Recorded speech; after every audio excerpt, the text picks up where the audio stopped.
అబ్రహాము జీవితంలో కొన్ని విషయాలు మనం నేర్చుకోమంటున్నాడు.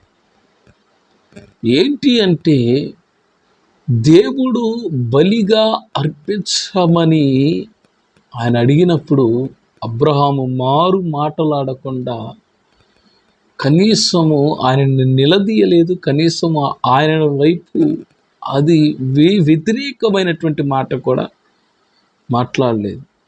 అదే గనక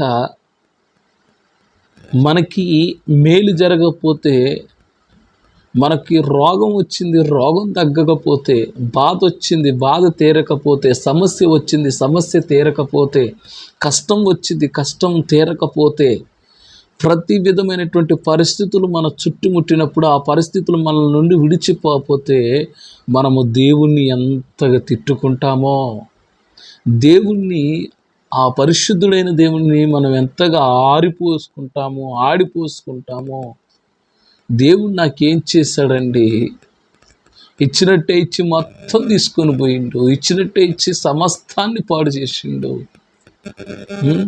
యోబుతో పోల్చుకుంటే మనం ఎంత, అబ్రహాముతో పోల్చుకుంటే మనం ఎంతండి? దేవునికి స్తోత్రం కలుగునుగా. కాబట్టి దేవుని బిడ్డలారా గమనించండి, సమయంలో దేవుడు నీతో నాతో అంటూ ఉన్నాడు, అబ్రహాము వలె దేవుణ్ణి చెప్పినప్పుడు ఆయన చిత్తానుసారముగా ఆయన మాటకు గనక మనం మాట్లాడుకున్నప్పుడు, ఆయన చిత్తాన్ని గనక మనం నెరవేర్చగలిగితే దేవుడు అబ్రహాము కంటే గొప్పగా మనల్ని ఆశీర్వదించడానికి ఆయన సమర్థుడు. దేవునికి స్తోత్రం కలుగునుగాక. హల్లెలూయా. ఆయన చిత్తాన్ని నెరవేర్చేవారిగా మనం ఉండాలండి, మనం ఉండాలి. అయితే అబ్రహాం ఏం చేస్తాడంటే,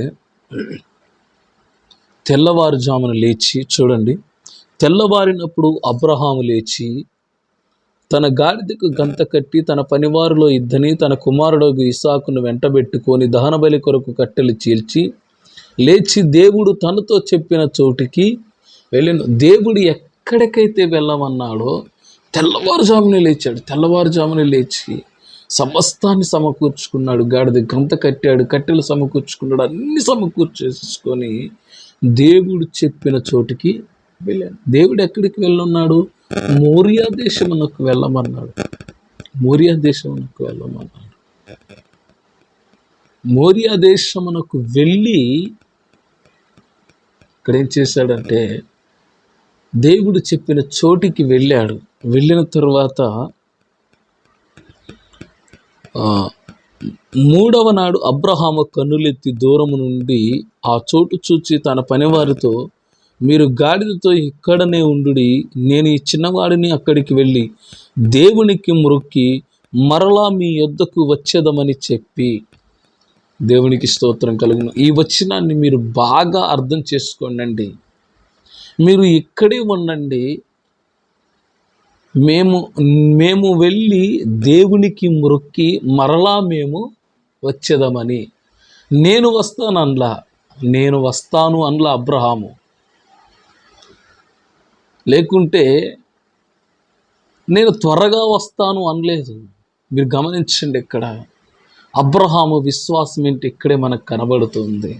అబ్రహాము యొక్క విశ్వాసం ఏంటో ఈ వచనంలో మనకు తేటగా కనపరుస్తుంది. అబ్రహాము యొక్క విశ్వాసం ఏంటో, మేము తిరిగి వచ్చేదమని, దేవునికి మొక్కి మరలా మేము తిరిగి వచ్చేదమని పనివారితో చెప్పినప్పుడు, దహన బలికి కట్టెలు తీసుకొని తన కుమారుడు ఇస్సాకు మీద పెట్టి తన చేతితో నిప్పును కత్తిని పట్టుకొని పోయిను. వారిద్దరు కూడి వెళ్ళొచ్చుండగా ఇస్సాకు తన తండ్రి అయిన అబ్రహాముతో, నా తండ్రి అని పిలిచిన. అందుకతడు, ఏమి నా కుమారుడా అనెను. అప్పుడు అతడు, నిప్పును కట్టెలను ఉన్నవి గాని దహన బలికి గొర్రెపిల్ల ఏది అని అడగగా, అబ్రహాము, నా కుమారుడా, దేవుడే దహన బలికి గొర్రెపిల్లను చూచుకొనని చెప్పెను. చూడండి, అబ్రహాము యొక్క విశ్వాసమును మీరు గమనించండి. కొడుకు అడుగుతున్నాడండి. ఏమని అడుగుతున్నాడో తెలుసా? అబ్రహామా, నా తండ్రివైన అబ్రహామా అని పిలిచినప్పుడు, ఏమి నా కుమారుడా అని అబ్రహాము పలికినప్పుడు ఇసాకు అంటున్నటువంటి మాట ఏంటో తెలుసా? దహన బలికి నిప్పు, కత్తి, కట్టెలు ఉన్నవి కానీ గొర్రెపిల్ల ఏది? దహన బలి అర్పించాలి అంటే కట్టెలు ఉంటే సరిపోదు, కత్తి ఉంటే సరిపోదు, నిప్పు ఉంటే సరిపోదు, కానీ దానికి ఒక గొర్రె పిల్ల కావాలి అంటే అప్పుడు అబ్రహాము పలుకుతున్నటువంటి విశ్వాసమైన మాట ఏంటో చెప్పన, దేవుడే చూచుకుంటాడు. ఈరోజు పరిస్థితులు మనల్ని చుట్టుముట్టాయని, పరిస్థితులు మనల్ని వెంటాడుతున్నాయని, మనకి అనేకమైనటువంటి అవమానాలు కలుగుతున్నాయి. చుట్టూ ఎటు చూసిన ఇబ్బందులు, ఇరుకులు, కష్టాలు, నష్టాలు, శ్రమలు, ఈ లోకములో బ్రతకలేకపోతున్నాం అనుకుంటున్నాం, కానీ నీ శ్రమను చూసే దేవుడు ఒకడున్నాడని మనం మర్చిపోతున్నాం. నీ కష్టాన్ని చూసే దేవుడు ఒకడున్నాడని మర్చిపోతున్నాం. నీ బాధను ఎరిగిన దేవుడు, నీ బాధను చూస్తున్న దేవుడు ఒక ఆయన ఉన్నాడని మర్చిపోతూ ఉన్నాం. నీ ప్రతికూలమైన పరిస్థితులు ఒక ఆయన చూస్తున్నాడని మనం గమనించగలుగుతున్నామా? దేవునికి స్తోత్రం. చూసే దేవుడండి ఆయన. ఆయన ఆకాశమందున్నాడు, మనము భూమి మీద ఉన్నాం. ఆయన కన్నులు ప్రతి నరుణ్ణి చూచుచున్నవి, ప్రతి మానవుణ్ణి చూచుచున్నవి. మనం లేచుట, మనము నడుచుట, మనం పండుకొనుట, మనము చూచుట, మనము నవ్వుట, మనం ఏది చేస్తున్నామో దేవుడు సమస్తాన్ని చూడగలుగుతున్నాడు. ఆమేన్. ఆయన చూసే దేవుడు, ఆయన చూసే దేవుడండి. ఏ నరుడు ఆయన కన్నుల నుండి దాగుకోగలడండి? ఏ నరుడు ఆయన కనుల ఎదుటి నుండి పారిపోలేడు, దాగుకోలేడు. ఆయన చూచే దేవుడండి. రోజుల్లో కన్నుండి చూడలేని దేవతలు ఉన్నారు, కాళ్ళుండి నడవలేని దేవుళ్ళు ఉన్నారు, చేతులుండి సహాయము చేయనటువంటి గొప్పవారు ఉన్నారు, కానీ నా దేవుడు అలాంటివాడు కాదండి. ఆయన కనులుండి చూచే దేవుడు, చేతులుండి సహాయము చేసే దేవుడు, కాళ్ళుండి నాతో కూడా నడిచే దేవుడు. దేవునికి స్తోత్రం కలుగును గాక. దేవుని బిడ్డలారా గమనించండి. అబ్రహాము అంటున్నాడు దేవుడే చూచుకుంటాడు అంటున్నాడు. మరలా సగం దూరంకి వెళ్ళిన తర్వాత అలాగ వారిద్దరూ కూడి వెళ్ళి దేవుడు అతను చెప్పిన చోటుకి వచ్చినప్పుడు అబ్రహాము అక్కడ బలిపీఠము కట్టి కట్టెలు చక్కగా పేర్చి తన కుమారుడు ఇసాకును బంధించి ఆ పీఠము పైనున్న కట్టెల మీద ఉంచెను. అప్పుడు అబ్రహాము తన కుమారుని వధించుటకు తన చెయ్యి చాపి కత్తి పట్టుకొనగా, ఏ కన్న తండ్రి చూస్తూ ఆ కుమారుణ్ణి చంపుకోగలుగుతారండి? ఏ కన్న తండ్రి తన కుమారుని చంపుకోలేడు. కానీ ఈ రోజులు ఎలా ఉన్నాయంటే కన్న బిడ్డలే తల్లిదండ్రులను చంపేస్తూ ఉన్నారు, తల్లిదండ్రులే కన్న బిడ్డలను చంపేస్తున్నారు. ఆడపిల్ల పుట్టిందంటే తల్లిదండ్రులు చంపేస్తూ ఉన్నారు. ప్రతికూలమైన విషయాలకి చిన్న ప్రలోభాలకు లొంగిపోయి తల్లిదండ్రులను దూరం చేసుకుంటూ ఈరోజు తల్లిదండ్రులు రోడ్ల మీద వదిలేసి అనాథలుగా వెళ్ళిపోతూ ఉన్నారండి. దేవుని స్తోత్రం కలుగును. ఎంత దారుణమైనటువంటి ఘోరాలు చూడగలుగుతున్నాం మనం ఈ రోజులలో. ఏమండి, చూస్తూ ఏ తల్లి కూడా కన్న కొడుకుని చంపుకోదు. చూస్తూ ఏ తండ్రి కూడా కన్న కొడుకుని చంపుకోలేడు. అయితే దేవుని యొక్క వాక్యం అంటుంది, తన కుమారుడు పాలునడిగితే తేలినిచ్చినా, ఏమండి, చేపనడిగితే తేలినిచ్చినా, ఏ కన్న తండ్రి చేప అడిగాడు, పాలు అడిగాడు అనుకో, అరే నా దగ్గర పాలు తేలి తీసుకురంటాడా, పావుని తీసుకున్నట్టడా అండో. ఎందుకంటే కన్న కొడుకు మీద అమితమైనటువంటి ప్రేమ. చూడండి, అబ్రహాము ఇసాకుని ఎక్కువగా ప్రేమించాడండి, ఎక్కువగా ప్రేమించాడు. నీవు ప్రేమించు ఇసాకుని అంటున్నాడు. ఈరోజు మనం ఎక్కువగా దేన్నైతే ప్రేమిస్తామో, ఎక్కువగా దేన్నైతే మనము ప్రేమించి దేవుని లెక్క చేయకుండా ఉంటామో, ఎక్కువగా ఎవరినైతే, అది భార్యనే ప్రేమిస్తున్నావో, కొడుకుల్ని ప్రేమిస్తున్నావో, భర్తని ప్రేమిస్తున్నావో, లేకపోతే బంధుత్వాన్ని ప్రేమిస్తున్నావో, డబ్బును ప్రేమిస్తున్నావో, ఆస్తిని ప్రేమిస్తున్నావో, నీ యొక్క ధనరాశులను ప్రేమిస్తున్నావో, బంగారాన్ని ప్రేమిస్తున్నావో, వెండిని ప్రేమిస్తున్నావో, నువ్వు దేనినైతే ప్రేమిస్తున్నావో దేవుడు దాని నుండి తీసివేస్తాడు. జాగ్రత్త. దేవునికి స్తోత్రం కలుగును. దేవుని కంటే మనం ఎక్కువగా దేన్ని ప్రేమించకూడదండి. ఒక వస్తువుని ప్రేమించున్నామంటే దాన్ని మనం విగ్రహారాధనగా చేస్తున్నామని అర్థం. ప్రేమించటం అంటే ఆరాధిస్తున్నాం. లేతే వారి ధ్యాసలు, వారి ఆలోచనలు, వారి తలంపులు, ఇటువంటి వాటిని మనం మైండ్లో పెట్టుకొని దేవుని వైపు చూడలేకపోతూ ఉన్నాం. దేవునితో గడపలేకపోతూ ఉన్నాం. దేవునితో సహవాసం చేయలేకపోతూ ఉన్నాం. అందుకని దేవుడు అంటున్నాడు, మీరు మీ తండ్రులకి, ఈ లోకపు తండ్రులే మీ పిల్లలకు మంచి ఈవులు ఇచ్చినప్పుడు, మంచి ఈవులను ఇచ్చినప్పుడు, పరలోకపు తండ్రి మీ తండ్రుల కంటే శ్రేష్ఠుడు కాదా? మీరు ఏది అడిగినను మీకు దేవుడు శ్రేష్టమైన మేలు దయచేయడా? ఆకాశ పక్షులను చూడండి, అవి విత్తవు, కోయవు, మీరు వాటికంటే శ్రేష్ఠులు కారా? పిచ్చుకల కంటే శ్రేష్ఠులు కారా? ఆకాశ పక్షులను దేవుడు పోషించట్లేదా? అవి విత్తవు, కోయవు, పంటను సమకూర్చుకొనవు, కానీ దేవుడు వాటిని పోషించట్లేదా? దేవుడు నిన్ను పోషించగలడు. నీ అవసరతలు తీర్చగలడు, నీ అక్కరు తీర్చగలడు, నీకున్న సమస్తమును తీర్చగలడు. ఆయన తీర్చగలడు. ఎప్పుడో తెలుసా? అబ్రహాము వలె ప్రతి విషయంలో దేవుని మాటకు లోబడి దేవుని మీద మనం విశ్వాసం ఉంచినప్పుడు, మనకు ఏ కష్టం వచ్చినా, ఏ శ్రమ వచ్చినా దేవుడే చూచుకుంటాడు. యెహోవా ఈరే, ఆయన చూచుచున్న దేవుడు. ఆమేన్. అంతే తప్ప పరిస్థితులను చూసి కృంగిపోవటం, పరిస్థితులను చూసి నలిగిపోవటం, శ్రమలను చూసి ఏంటి నాకెందుకు వస్తున్నాయి అని అనుకోవడం ఒక క్రైస్తవుని యొక్క లక్షణం కాదు. కాబట్టి దేవుని బిడ్డలారా గమనించండి, అబ్రహాము వలె మనం ప్రతి విషయములో విశ్వాసమును కనపరచాలండి. దేవుడు మనకి ఇది దయచేయగలడని నమ్మాలి. మనము గనక దేవుణ్ణి గనక నమ్మితే దేవుడు గొప్ప కార్యాలు మన పట్ల చేస్తాడండి. దేవునికి స్తోత్రం కలుగునుగా. మనమేమో దేవుణ్ణి నమ్మకుండా మనుషులను నమ్ముతున్నాం, మనుషుల మీద ఆధారపడుతున్నాం, కానీ దేవుని మీద ఆధారపడట్లేదు, దేవుని నమ్మట్లేదు. అసలు దేవుడు ఇస్తాడా, ఇయ్యడా? ఇదే మన విశ్వాసం. ఇదే మన విశ్వాసం. ఏమైపోతుందండి మన విశ్వాసం? మొదట్లో ఉన్న విశ్వాసము రాను రాను రాను రాను రాను రాను ఎందుకు సన్నగిల్లిపోతుంది మన విశ్వాసం?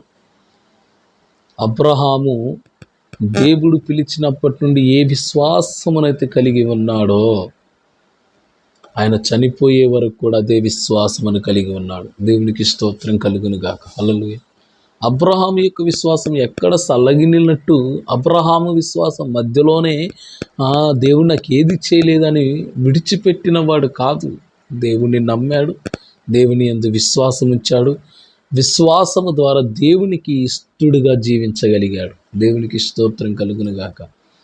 అబ్రహాము ఎప్పుడైతే ఇసాకును కట్టి బలిపీఠ మీద ఎత్తి కత్తి ఎత్తి ఆ పిల్లవాడి మీద వెయ్యబోతుంటే, నరకబోతుంటే, ఆకాశం నుండి దేవుని స్వరం వినబడుతూ ఉంది, అబ్రహామా, అబ్రహామా, ఆ పిల్లవాడి మీద చెయ్యి వెయ్యకు.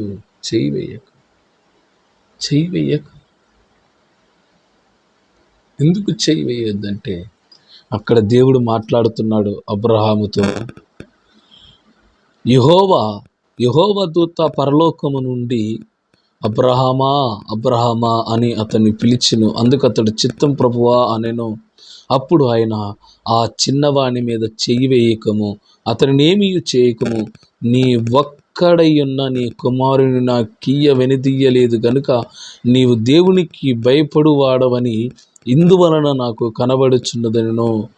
దేవునికి స్తోత్రం కలుగును గాక. హల్లెలూయా, హల్లెలూయా. విశ్వాసం కలిగిన వాడికి దేవుడు అంటే భయం ఉంటుందండి. యెహోవా యందు భయభక్తులు గలవాడు ఇలాగున ఆశీర్వదింపబడతాడు. సియోనులో నుండి ఆయన మనల్ని ఆశీర్వదిస్తాడు. యెహోవా యందు భయభక్తులు గలవారిని ఆయన గొప్పగా ఆశీర్వదిస్తాడు. ఈరోజు మనకి భయం ఉంటుంది కానీ భక్తి ఉండట్ల. కొంతమంది జీవితాల్లో భక్తి ఉంటే దేవుడు అంటే భయం ఉండదు. కొంతమంది జీవితాల్లో భయం ఉంటే భక్తి ఉండదు, భక్తి ఉంటే భయం ఉండదు. అసలు దేవుడు ఎవరో ఏదో అన్నట్టుగా దేవుని మందిరానికి రావటానికి ఏదో భక్తి వస్తున్నాం, కూర్చోవాలి, చేయాలని భయభక్తులతో దేవుని మందిరానికి, దేవుని సన్నిధానానికి, దేవునితో సహవాసం చేయడానికి ఇష్టపడట్లేదు. కాబట్టి ఇందువలన దేవునికి ఏమర్థమవుతుందంటే, అబ్రహాము తాను ఒక్కడైన ఒక్క కుమారుణ్ణి దేవునికి ఇయటానికి వెనుదీయలేదు గనుక, ఇందువలన అబ్రహాము దేవునికి భయపడేవాడు అని దేవుడే సాక్ష్యమిస్తూ ఉన్నాడు. ఎందుకంటే విశ్వాసము కలిగిన వాడు ఎప్పుడు దేవునికి భయపడతాడు, మనుషులకు భయపడడండి. నేను ఈ విషయం చెబుతున్నానుగా, దేవునికి భయపడేవాడు ఎవడు కూడా మనుషులకు భయపడడో, లోకానికి భయపడడో, అపవాదికి భయపడడో, దురాత్మలకు భయపడడో, దెయ్యపు శక్తులకు భయపడడో. ఎందుకు ఈ మాట చెబుతున్నానంటే, భయపడకుము, నేను నీకు తోడై ఉన్నాను అంటున్నాడు దేవుడు. ఆమేన్. మెల్కీషెదెకు అంటాడు, దేవుడు నీకు తోడై ఉన్నాడు అంటున్నాడు అబ్రహాముతోని. ఈరోజు మనము కూడా అంతేనండి. దేవుడు తోడుగా ఉన్నంతకాలం మనం ఎవరికి భయపడవలసిన అవసరం లేదు. శ్రమ వచ్చిందా, దేవుడే తప్పిస్తాడు. ఇరుకులు వచ్చినాయా, దేవుడే తప్పిస్తాడు. ఏమండి, సమస్యను సృష్టించగలిగిన దేవుడు ఆ సమస్య నుండి పరిష్కారం నీకు ఇయ్యడా? బాధను పంపించిన దేవుడే బాధను తీర్చలేడా? రోగమును పంపించిన దేవుడే నీ రోగాన్ని తగ్గించలేడా? దేవునికి స్తోత్రం. దేవుని యొక్క వాక్యం అంటుంది, గాయము కట్టువాడను నేనే, గాయమును మాన్పువాడను నేనే. తెస్సలోనికీయులకు రాసిన పత్రికలు అంటాడు, నువ్వు శోధింపగలిగినంత శోధనే నీ మీదకు వస్తుంది, కానీ దానికి మించి ఎక్కువగా రాదు. నువ్వు ఎంతైతే శోధన సహించగలుగుతావో, నువ్వు ఎంత కష్టాన్ని అయితే భరించగలుగుతావో, ఆ కష్టాన్ని దేవుడు నీకు పంపిస్తాడే తప్ప ఇంక వేరొక కష్టాన్ని దేవుడు నీకు పంపించబోడు. ఒకవేళ కష్టం పంపించినా సరే ఆ కష్టాన్ని తీర్చేది కూడా ఆయనే. అందుకని ఆయన అంటున్నా, నీ చింత యావత్తు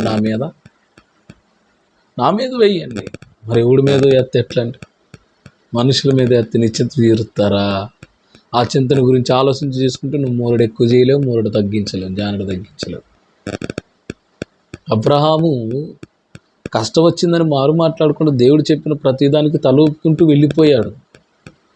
చివరికి తాను ప్రేమించిన వాడిని ఒక్క కుమారుణ్ణి దేవునికి ఇయ్యటానికి కూడా వెనుకాడలేదంటే అబ్రహాము దేవుని పట్ల ఎలా విశ్వాసమును కనపరుస్తున్నాడో మీరు చూడండి. పరిశోధించబడుతున్నాడు, శోధింపబడుతున్నాడు. ఈరోజు మనం శోధింపబడుతున్నా కానీ దేవుని వైపు చూడం. ఈరోజు మనం శోధింపబడుతున్నా కానీ మనం దేవుని యొద్దకు రాము. ఏమండి, అపవాదిగాడు నన్ను అపవాదిగాడికి అంత సీన్ లేదు, అంత దమ్ము ధైర్యం లేదండి. దేవుని పర్మిషన్ ఏముంది, దురాత్మ కూడా మన దగ్గరకు రాదు. మరొకసారి త్వరలో ఒక వీడియో చేయబోతూ ఉన్నాను. అబద్ధ ప్రవక్తల గురించి మాట్లాడబోతూ ఉన్నాను. ఈ దురాత్మలేంటి, ఈ దెయ్యపు శక్తులేంటో, అపవాది ఏంటో, ఆ ప్రవక్తలు, అబద్ధ ప్రవక్తలనే అంశంతో మీ ముందుకు రాబోతూ ఉన్నాను. ఆ విషయం వచ్చినప్పుడు దాని గురించి మీతో ప్రస్తావన చేస్తూ ఉన్నాను. కాబట్టి దేవుని విషయంలో అబ్రహాము చూపిన గొప్ప విశ్వాసము ఈరోజు మనం కూడా చూపించుకోవాలి. శోధింపబడ్డాడు. విశ్వాసమును బట్టి అబ్రహాము శోధింపబడి ఇసాకును బలిగా అర్పించెను. ఆ సంగతులైన తరువాత దేవుడు అబ్రహామును పరిశోధించెను అని.